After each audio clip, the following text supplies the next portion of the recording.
that's what I think the interesting part is, or those strategic conversations around what should we use AI for, and what could we do with a little bit of effort or creativity, but also weighing those different things at the same time. Like we're not just going to try and do it as fast as possible. We're going to try and do it as good as possible. And is that as good as possible for our clients, for us as the business, for our employees? Those are all different questions we got to talk about. If you're enjoying the show, hit subscribe so that you never miss an episode. You'll get the latest on marketing, AI, and how to grow your business. It only takes 2 seconds and really helps the show grow. So please hit subscribe and then continue listening. Mike, great to have you on the podcast today. You obviously run your own human first AI marketing agency of Avenue 9. But before we get into all of that, we'll definitely cover AI and marketing and all of that in a sec. But I wanted to ask, well, this is kind of an AI question, but what is the most painfully obvious AI generated pitch, email, or DM that you've received, and how did you respond? And if you need some time to think, let me know and I can give you some examples. No, I've had plenty, I think. I feel like the most frustrating ones are the automations that are either text messages or DMs on LinkedIn that are just basic pitches. It's a connection request and then the pitch slap of here's what I do. Do you need my services or whatever right off the start? And I find those the most frustrating. I haven't gotten like a good robocall or anything, but I don't answer, unregistered numbers very often. They all get screened. So those don't bother me too much. I did have an interesting pitch from a human yesterday, which annoyed me more than any others recently. And that was basically this lady just not listening. She was distracted by a news story that broke during our conversation. And then she would just come back and pitch her stuff, didn't ask a question about me. And it was super annoying. And I'm surprised humans are still doing this bad at sales these days, because I thought at least the human sellers knew better and we had moved all those annoying pushy things over to robots by now. Apparently not. No, I think that's really interesting. It's a new question that I've been integrating because it's something I'm seeing a lot more of, especially in my business, is just this kind of AI generated outreach, or people selling prompt packets. Like, here are the only prompts you'll need. And I'm like, this is very like cringy for me.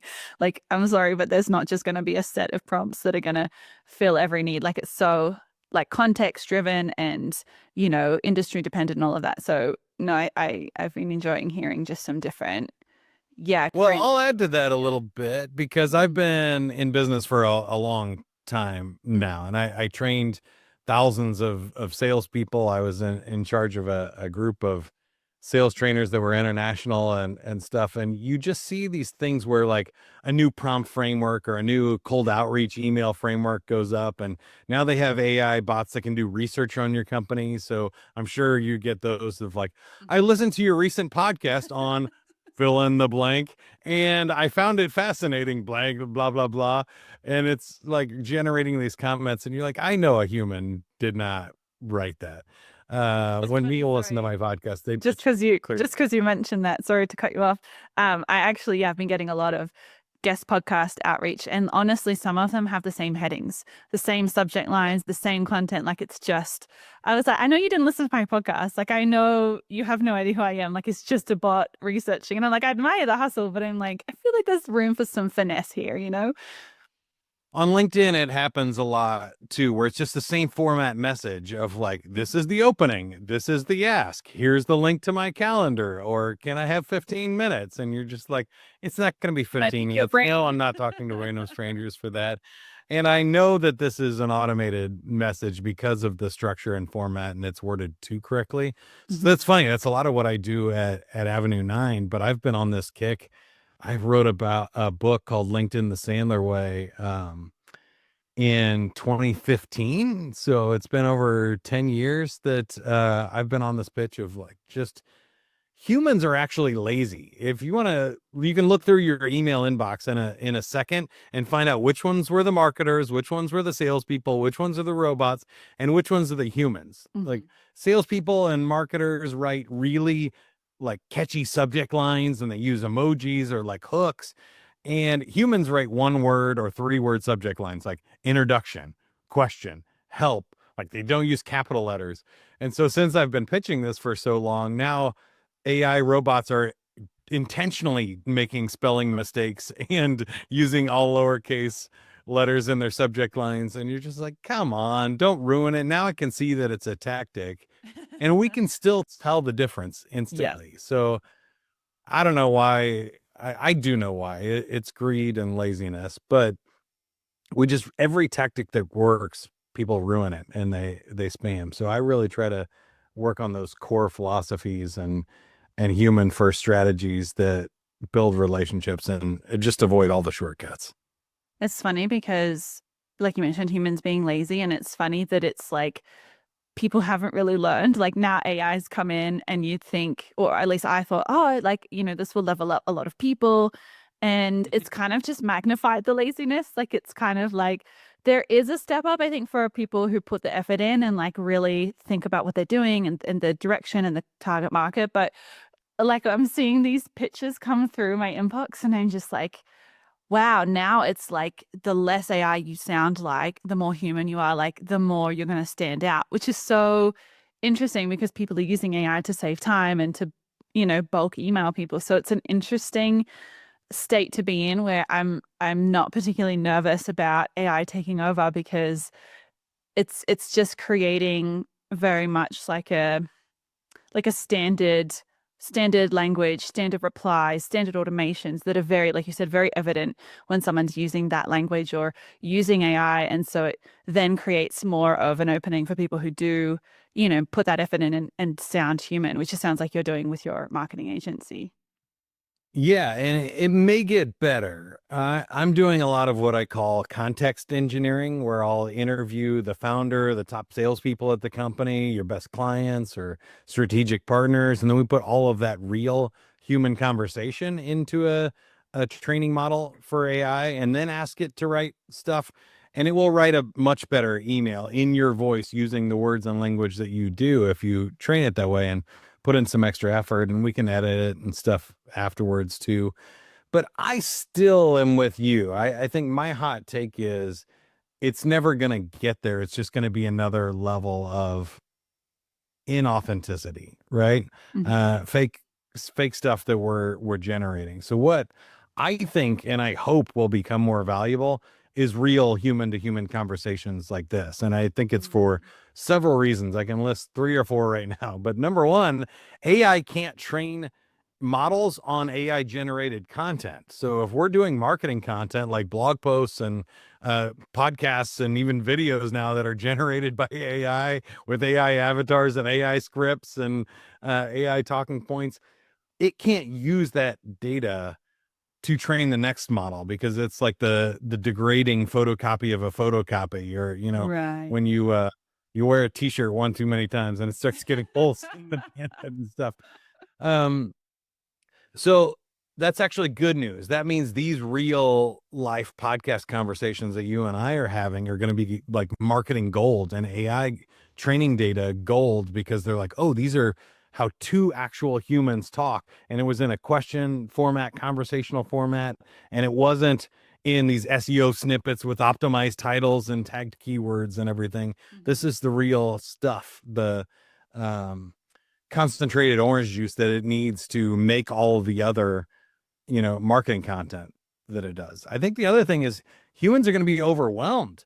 Mhm. There going to be so much AI slop and other messages out there that the only thing you're going to be able to trust is a human, is another live human conversation, whether that's, on video or in person. And you're just going to go, I don't know. I can't, especially if they allow advertising inside of AI models.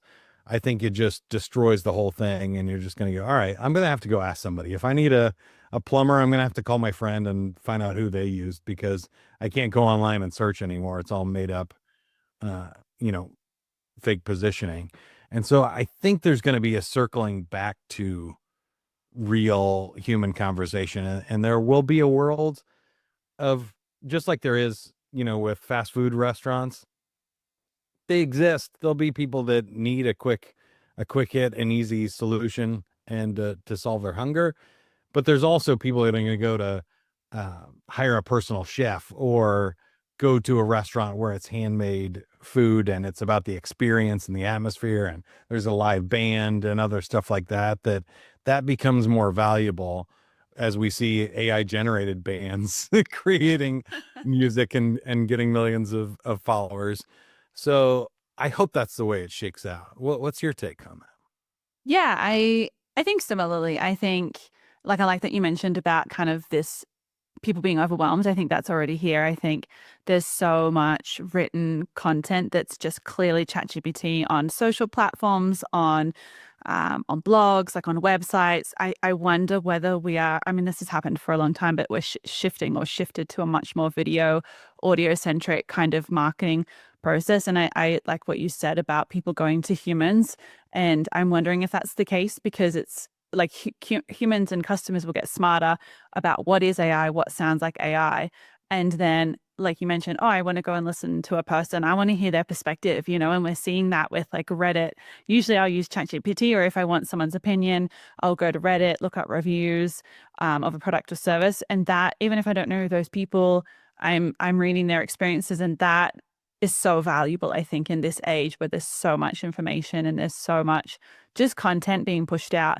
And I like what you said about the fast food of like, yeah, like it's cheap. It'll give you, a quick snack, but do you really want to be eating that every day, like for every meal? Or do you want something more healthy and something more custom and something more curated to your lifestyle and your fitness goals, for instance? So I think it's going to be interesting to see what happens. And yeah, I think people will shift more and more to video and podcasting, like you mentioned. Yeah, I agree. I think there's going to be this widening gap between the shallow and the deep content. And so it's kind of been mixed in, and we think about top, middle, and bottom of the funnel and marketing, and really it's a pretty big spectrum. But I see that widening more, and I see it in my own behavior, right? If I want to know how old Tom Cruise is now or whatever, I can look that up, and the AI generated answer is close enough. I don't really care. It's fast. I don't need to go to a website and read a blog or look through his Wikipedia page to find his birthday and do math. Like that's an obvious way where we can just serve a shallow answer up to a shallow question. But there's also deeper questions that we're struggling with, or I can do my own research on maybe what's the best email marketing tool to use these days. But there's been over 64,000 new AI tools hit the market in the last year. I don't know. I don't trust AI generated answers. I don't know where it's coming from. I don't know that it's specific to me. I probably need to talk to a human that's looked into this, or somebody that's done some research.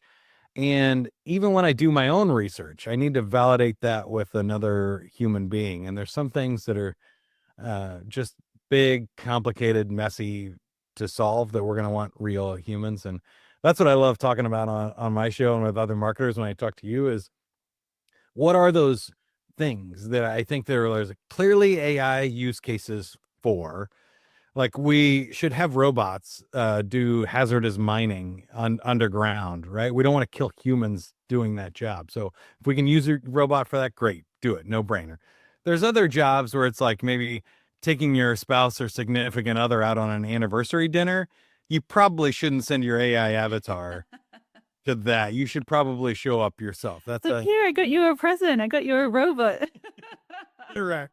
This robot is going to take you to dinner. I'm going to sit down and watch Netflix while you do. That sounds great. Uh, I don't think that would work out very well. So that's a human activity that we want humans to do. I think there's a lot of emotional work and intellectual work and creativity that we still want humans doing.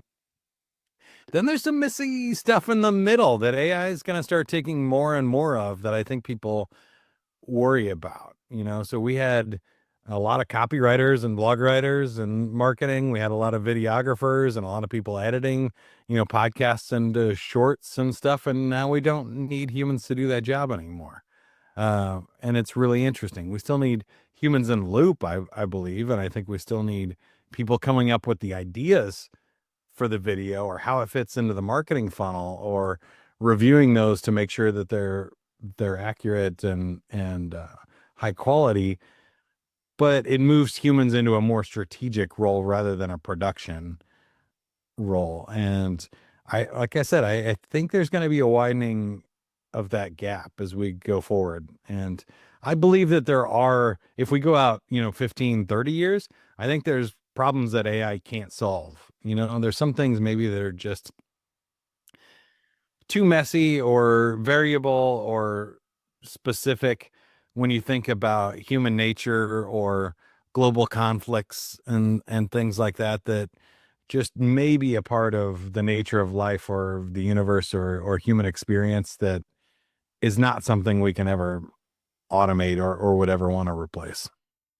Yeah, no, I agree. And it's also thinking about just because there's an AI tool that can do something doesn't mean it's the most efficient or the best way to do it. Because sometimes it is faster for a human to do it. And I know a copywriter who doesn't use AI because the amount of time he would spend trying to get the content he wants out of AI, he says it's just faster for him to write email himself. And he has all that knowledge.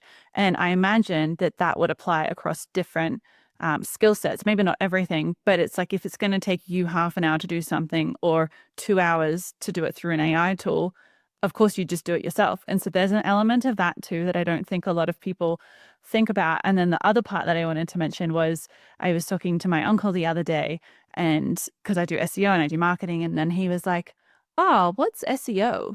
And this is like, he's a property developer. He doesn't have a website. Like it's a very word of mouth business.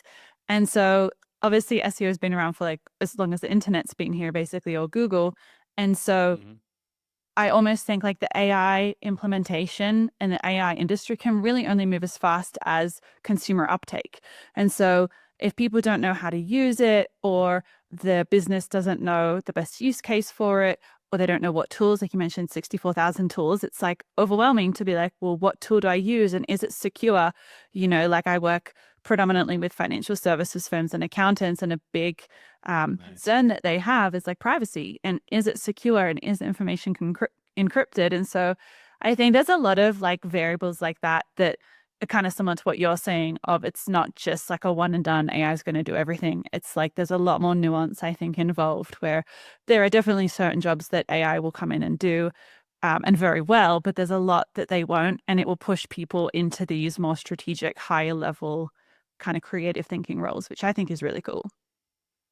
Yeah, I agree. And I forget how many just crazy industries and jobs and stuff there are out there sometimes. But it's not just what's I heard somebody say one time, if you measure by any one metric, it's a dumb metric. Like if you only optimize for profit margins, you can do a lot of things that are unethical. Or if you're only trying to grow your top line reach and more followers, you don't care if any of those people are actually qualified buyers and stuff. You're going to waste a lot of money and things. So that's what I think the interesting part is, are those strategic conversations around what should we use AI for and what could we do with a little bit of effort or creativity, but also weighing those different things at the same time. Like we're not just going to try and do it as fast as possible. We're going to try and do it as good as possible.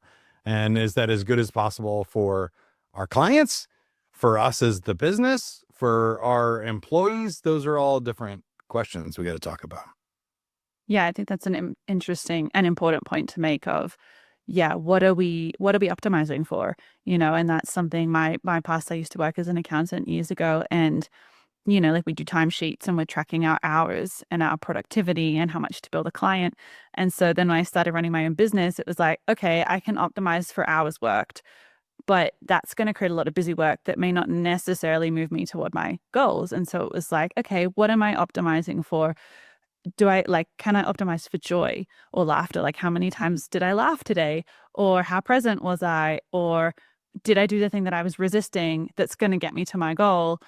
Or did I kind of fluff around and feel productive, but not really do anything? And so I think really sitting down and thinking about, yeah, like not just optimizing for one thing, like follow your passion and then not make any money and be a starving artist either. So it's like, yeah, I like that idea of having multiple kind of metrics that you're optimizing for, and making sure, yeah, you're enjoying yourself, but you're also doing a good job for your clients and for yourself. And there's kind of this multifaceted approach, which I really like. Yeah, I have a couple of takes to add on to there. One, you hit one of the things that was in my second book, Playful Humans, which is my exploration and research I did over a couple of years into like what makes your work more fun, gives you more flow and productivity, and is more fulfilling when you do it, and how you balance those things. And there are different types of work, there's different types of play, there's different things that make us feel good at the end of the day and connected to um, a purpose or a community and stuff. And those are a lot of questions I think people that are considering AI need to ask themselves, which is like, is it going to make me happy? Is it going to make the customers happy? Is it going to let me do my best work and still challenge me? Or am I just going to be the person that comes in and hits another button to start the next, process of stuff? The different types of work and play are really fascinating too. We kind of already hinted at there's physical labor, which kind of hard work equals success. If you're driving across the country, it's kind of miles per hour. You can either go faster or longer if you want to get further, but that's it. It's a physical job. Most of us these days work in intellectual jobs where it's not actually hard work, but we get diminishing returns. If you're a computer programmer and an accountant, studies have shown that the more you work, the slower you go. Your brain starts to slow down and you get brain fog or you need sleep. And so if you work more than 60 hours a week for more than 6 weeks in a row, you slow down and produce less than if you had just worked 40 hours a week the whole time. And that's incredible that it gets to be this like exponential effort. If I have to put in 10 times as much work to get the same one click better than if I had just rested and recovered. But the interesting one is emotional labor, where it's actually the opposite. So the harder you try to make somebody love you, the less likely they are to fall in love with you. The harder you try to sell somebody, the less likely they are to buy. Right. And same thing with creativity and other things. If you're like, all right, quick, I need a great idea for this marketing campaign or you're fired. You have 30 seconds. That's the worst way to get a great marketing idea.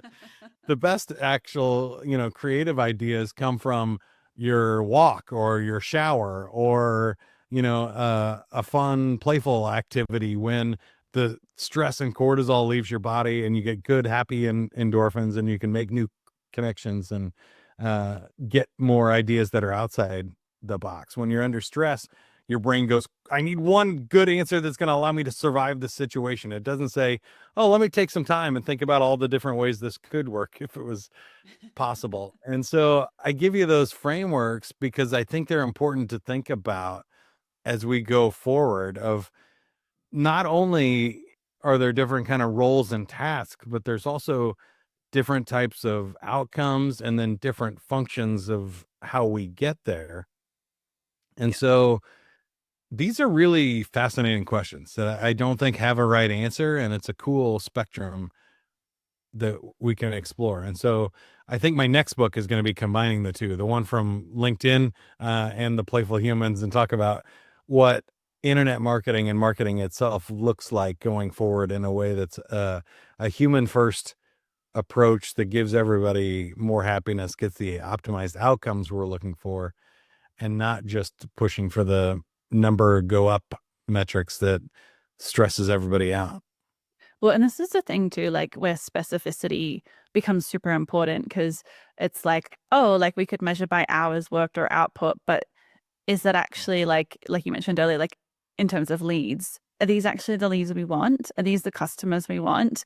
Because you could be making a lot of money but be absolutely miserable, or you could be working 60-hour weeks but not getting much done or not getting progress in your business or in your career.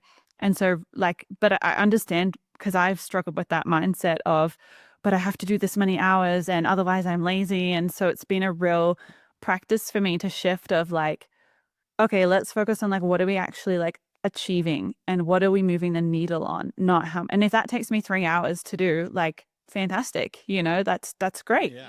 Rather than being like, oh, I need to do 8 to 10 hours every day. And like I really. wanted to highlight that for you because I could tell that you struggle with that a little bit. And that's not unusual, especially for like high performers and Super type A common. people that we want an A on the test. And you're like, Yep. well, yeah, that's great.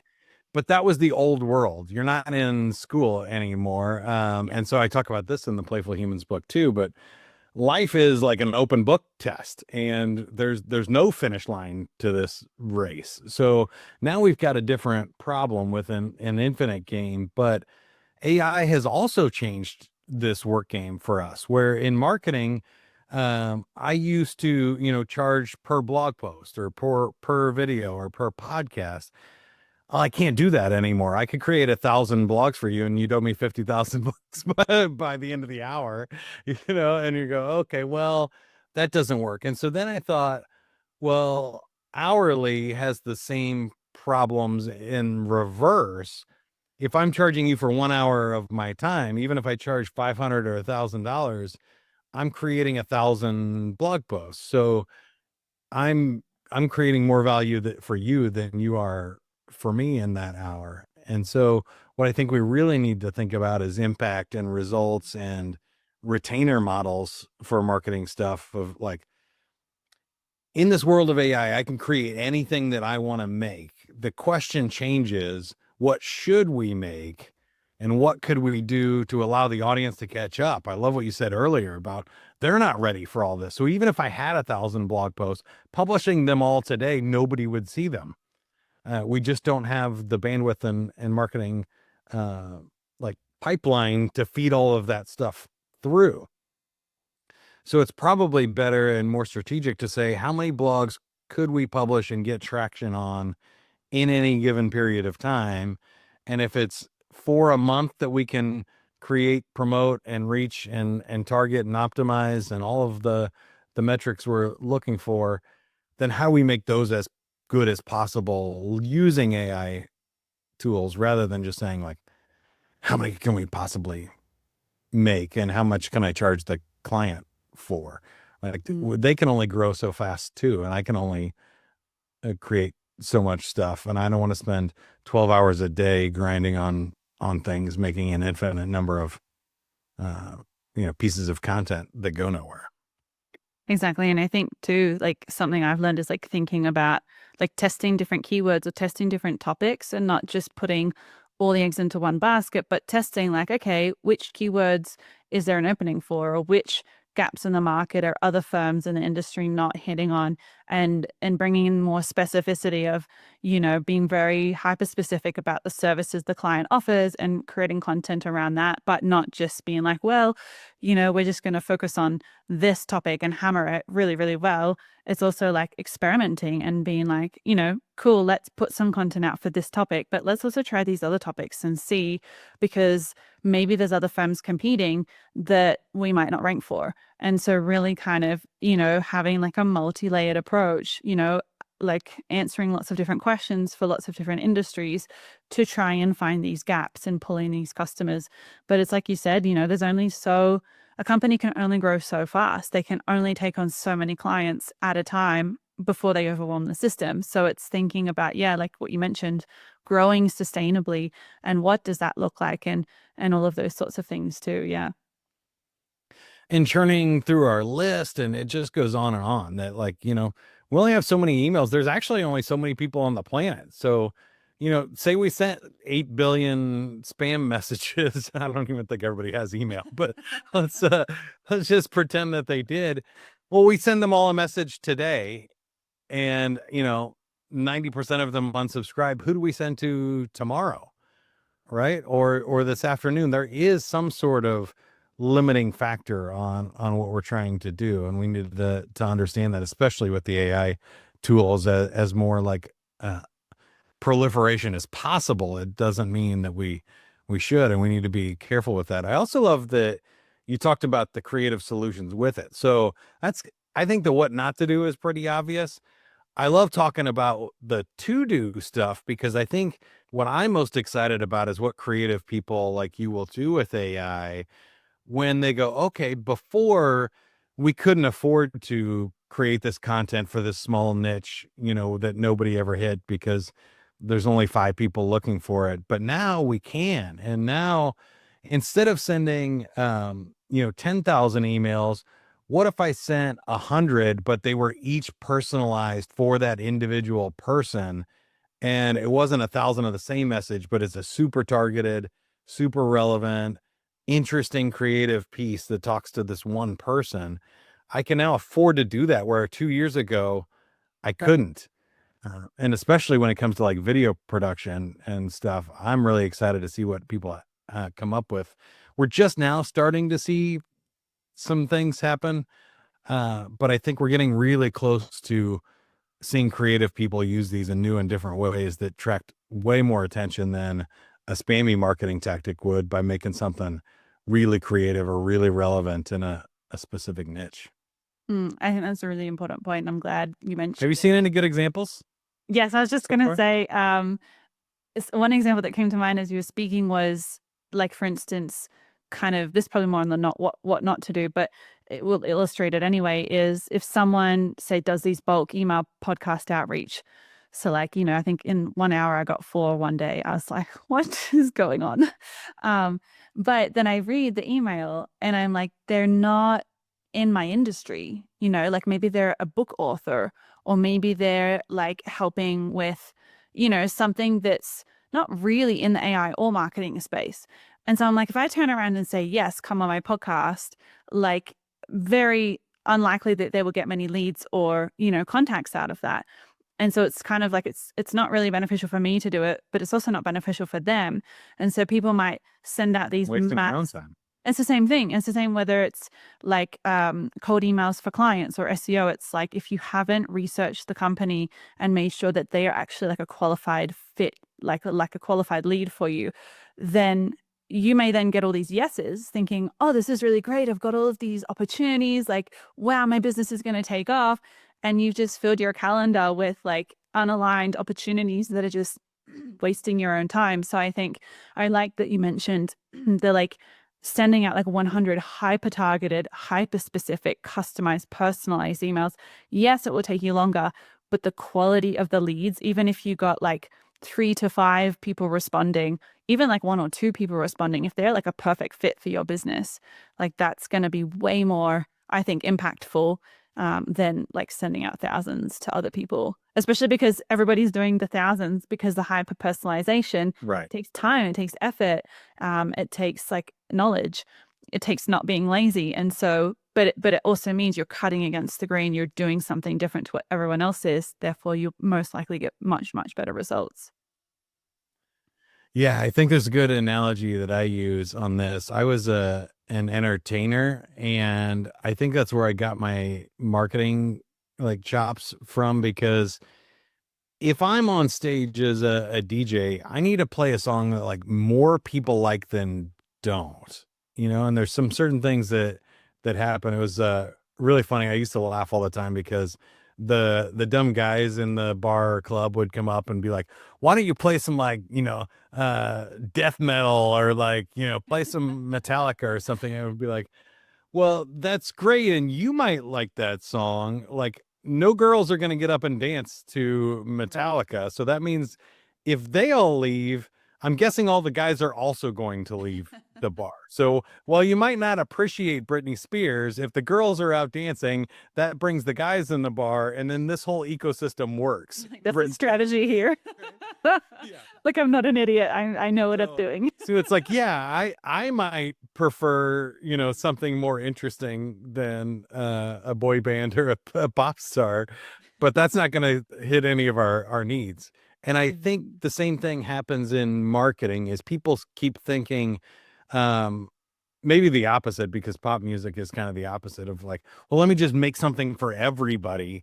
And then like that will get me the most possible leads. But in marketing, it also kind of works that like, if you get super targeted with what you're trying to accomplish, then I can get 80%. I can get more people than not to like what I'm doing. And so I'm not trying to blast something to 1,000 people and get a 1% conversion rate. I'm trying to send it to 100 people and get an 80% conversion rate. And in both of those, scenarios, we get 80 leads or whatever, but one of them saves me a lot of time, money, and energy and gets the right people in the funnel. And what I think most people miss on the wide marketing tactics is that when you let the audience self-select, you get really poorly qualified leads, because just because they want to buy from you doesn't mean they have the money, the problem you can solve, you're going to like working with them, or anything else. Yeah. And so it really changes the game when you get really specific about what you're trying to do. And then it allows you to invest way more resources into what you're actually doing as well, which makes it much better. So it's a very exponential change when you get focused on what you're doing. Yeah, and it's similar to, I guess, what we were talking about with the productivity output, because it's the same metric really, whether it's hours worked versus like tasks achieved. And then same thing, it's like you might have 100,000 followers on Instagram, but are they actually people that you want as your customers? Are they actually interested? Are they actually going to buy? And it was interesting. I was following quite a big copywriter. I think it was Alex Catoni, and she mentioned that they started creating some video content around. So they sell copywriting courses, but then they started wanting to expand their audience. So they started creating content around, quit your 9 to 5 and learn how to make money online, thinking that that would bring in, more leads, and it brought in more followers. But now they were looking for that kind of content, not for copywriting courses, which diluted the reach, because you obviously get shown to your followers first. So then they're getting shown copywriting content to people who want to learn how to quit their 9 to 5. And it's similar, but it's misaligned. And so she said it was actually harder to reach the people who wanted copywriting courses, because now she had a bigger pool or a bigger audience. And so I think that can be like, it seems very like counterintuitive, because you think, oh, more followers is better. But when you see it break down like that, it's like, no, more is not necessarily better. More of the right thing or the right leads, definitely good. But if it's just more for the sake of more, like it can actually harm the business, which I think is something, yeah, worth touching on. Yeah, I think so, especially with those algorithms on social media, is that like YouTube will promote a video that has people, 80% of people making it to the end. But if you add 1,000 people onto that, and, 80% of them don't watch past 7 seconds, they're not going to promote that video anymore. So by adding more of the wrong people to your audience, you actually hurt your future marketing. And we see that all across the board. We've been talking about it here for quite a long time, right? Sending more email doesn't necessarily solve the problem. More videos, or more audience, or more social media posts. And that's what I'm most excited about for marketers too, is that means we get to stay in business and keep our jobs even through this Exactly. AI revolution, is because I get to focus on the marketing strategy and creating good stuff. And it's not just about, oh, well, can ChatGPT write a marketing email for me? Sure. Will that work and continue to work going forward? That depends on the strategy, the authenticity, the audience targeting that you're doing with that email. No, I totally agree. Something that it just seems to be a theme in the podcast is it all comes down to the use case and to the problem you're trying to solve. And will this AI tool do a good job or not, rather than just trying to slap on every AI tool because it's all the rage right now. Really spending time to go, what am I trying to solve? What am I trying to achieve with this? And is AI the right choice, or is a human approach better? Or, sitting and thinking of that. And so we've got a couple more minutes, but before we wrap up, what AI tools or automations or processes are you using in your business currently? My favorite workflow, I kind of already mentioned, but it's to take human conversations and upload the transcripts to ChatGPT, and then do really cool things from there. So I call it degenerative AI, where the generative AI is okay, Mhm. um, because you're taking like a 1 sentence prompt and saying, turn this into a longer 800 word blog post or something. But what I found is even better is like, take this Mhm. 10,000 word podcast interview and turn it into an 800 word blog post. AI is really great at that. It's way better when it synthesizes large amounts of information. Also, Mm. humans are not really great at that. We're good at pattern recognition and stuff, but pretty bad at massive amounts of data. So Google Notebook Yeah. LM is another tool where I interviewed 50 people on my podcast, the Human First AI Marketing Podcast. Take these last 50 episodes and tell me, what AI tools were mentioned the best, or what's the best strategy for answer engine optimization or other things. And it'll synthesize stuff from different guests that I would have had to have paid a human hours and hours to do, or I would have had real trouble getting all of this data from all of these different transcripts. So when I take the wide information or massive amounts of data and distill it down to that concentrated orange juice, that works a lot better. My favorite fun tool, though, have you used Gamma AI? I have not now. Um, this is a presentation software. It can also make social media graphics and stuff, but it is the magic wand that like we were all promised. You can do it several different ways. You can take your existing PowerPoint, upload it, and then say, make it better.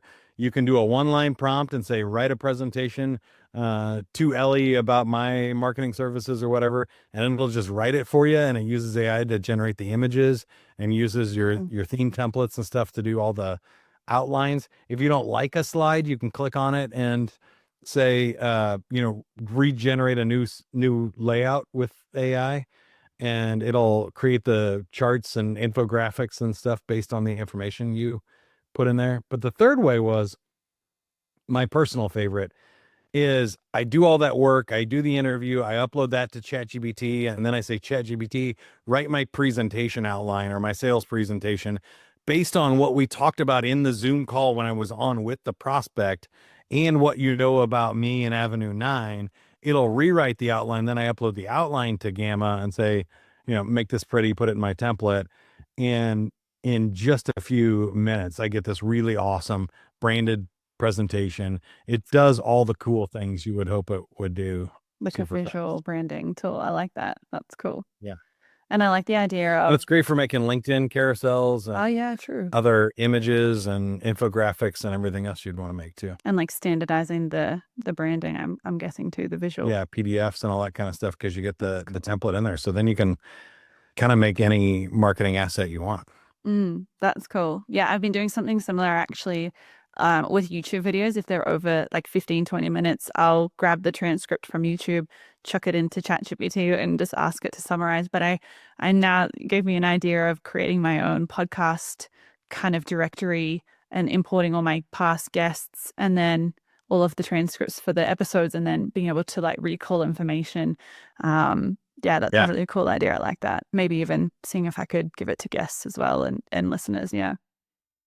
Yeah, that'd be cool. And I like Notebook LM has some really cool features about like study guides and other stuff then where it's like, oh, here's, from our first 25 episodes, here's the top lessons learned in the study guide from this. So-and-so said this, so-and-so said this.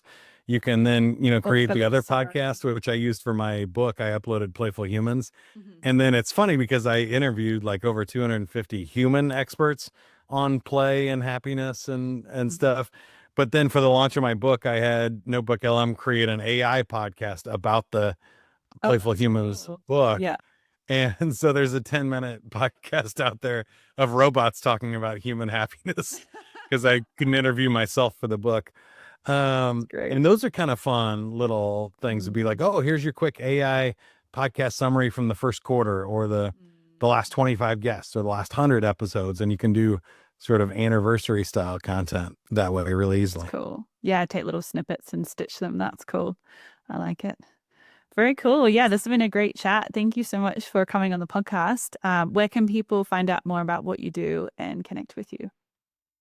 I think I've mentioned them all already. If you've made it this far, you probably got it. But avenue9.com is the website. I made it easy. The Human First AI Marketing Podcast is on all the platforms as well. And then I'm Mike Montague on LinkedIn.